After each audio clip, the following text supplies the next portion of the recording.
किसी गांव में खुशहाल परिवार रहा करता था। उसी में एक सास, दो बेटे और दो बहुएं रहा करती थी। दीपिका घर आती है और खुशी के मारे अपनी दोनों बहुओं को बुलवाती है। अरे बड़ी बहू, छोटी बहू, कहाँ हो?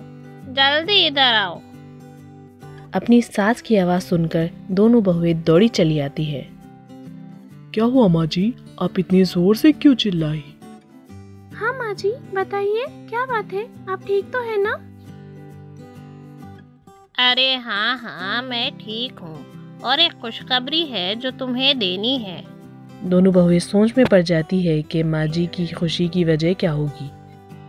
अरे बहू, मैं मार्केट जा रही थी घर के सामान की खरीदारी करने।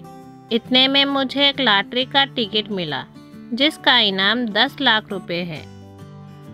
ये सुनकर दोनों बहुएं चौंक जाती है और एक दूसरे की सूरत देखने लगती है। क्या माँ जी, 10 लाख रुपए? हाँ, तुमने बिल्कुल सही सुना, 10 लाख रुपए। बड़ी बहू बड़ी ही लालची स्वभाव वाली थी। उसे ना तो अपनी पति की परवाह थी, ना ही सास की। वो दिन भर अपने पति को उसकी सहेलियों के बारे में सुना कर तंग करती थी कि उसकी सारी सहेलियों के पति बहुत पैसे वाले हैं और उसे ऐसा गरीब पति मिल गया। वही छोटी बहू अच्छे घर से थी, लेकिन उसे पैसे का मोह नहीं था, ना ही अपनी पति से किसी चीज की शिकायत करती। माँ जी, आप ये 10 लाख रुपयों का करेंगी क्या? सास थोड़ी देर चुप हो जाती है और कहती है, वक्त आने पर तुम्हें पता चल जाएगा। समय बीतता गया और लॉटरी के टिकट पाने के चक्कर में बड़ी बहू सास की जी हुजूरी करने लगी। उससे पहले उसने अपनी सास को एक गिलास पानी भी नहीं पिलाया था। वही छोटी बहू दीपिका के सारे काम करती। सास का बिस्तर लगाना, उसके पैर दबाना, उसके खाने पीने का ख्याल रखना। एक दिन दीपिका अपनी छोटी बहू को आवाज लगाती है, छोटी बहू, जरा मेरा चश्मा लाना। जैसे ही सास की आवाज सुनी, बड़ी बहू झट से आई और अपनी देवरानी के हाथों से चश्मा ले लिया और सास को दे दिया। ये लीजिए माँ जी। दीपिका दोनों बहुओं को बुलाती है और कहती है, सुनो बहू, मैं सोच रही हूँ क्यों ना हम बड़ी बहू और तुम्हारे गहने बेचकर उसमें 10 लाख रुपए मिलाए और एक अच्छा सा घर ले ले जिसमें हम सब आराम से रह सके, और जो पैसा बच जाएगा उसे दोनों बेटों को नया कारोबार शुरू करने में मदद मिल जाएगी।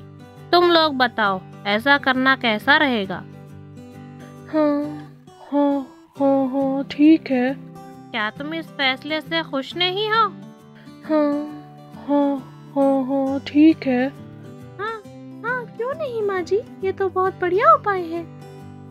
बड़ी बहू अपने कमरे में जाती है और सोचती है कि अब वो क्या करे। उसको अपने गहने देने नहीं थे। वो जल्दी से कमरे में खुदाई करती है और अपने गहने वहाँ छुपा देती है। ये सब दीपिका छुप कर अपने आँखों से देख लेती है और कुछ नहीं कहती। अगले दिन सुबह बड़ी बहू के रोने की जोर जोर से आवाजें आती है तो सब भाग के उसके कमरे की तरफ दौड़ते हैं। क्या हुआ बहू, क्यों रो रही हो? हाय, मैं लुट गई, बर्बाद हो गई। किसी ने मेरे सारे गहने चुरा लिए माँ जी। अब मैं क्या करूं? अरे दीदी, आप रोइए मत, मेरे गहने ले लीजिए। ये सब नाटक देखकर दीपिका बड़ी बहू से कहती है, बहू, तुम्हें तो बेस्ट एक्ट्रेस का अवार्ड देना चाहिए। कितनी अच्छी एक्टिंग कर लेती हो तुम। बड़ी बहू एकदम से चौंक कर कहती है, आप ऐसा क्यों बोल रही है माँ जी? मुझे समझ नहीं आया माँ जी, आप दीदी को ऐसे क्यों कह रही हैं? अरे बहू, मैंने उसे अपने गहने छुपाते हुए देख लिया था। इस जैसी लालची औरत मैंने आज तक नहीं देखी। छोटी बहू चौंक जाती है। हाँ बहू, इतने दिनों से लॉटरी के टिकट के चक्कर में ये मेरे काम कर रही है, लेकिन अब समय आ गया है। बड़ी बहू, तुमने पूछा था ना ये 10 लाख का लॉटरी का टिकट मैं क्या करूँगी? आज मैं ये टिकट अपनी छोटी बहू को देती हूँ, वही इसकी असली अखबार है। नहीं माँ जी, मुझे कोई टिकट नहीं चाहिए, ये आप ही रख लीजिए। देखा बड़ी बहू, इसने अब तक जो कुछ भी किया बिना कोई मतलब से किया। रख लो बहू, ये तुमको मेरी तरफ से उपहार है। शुक्रिया माँ जी।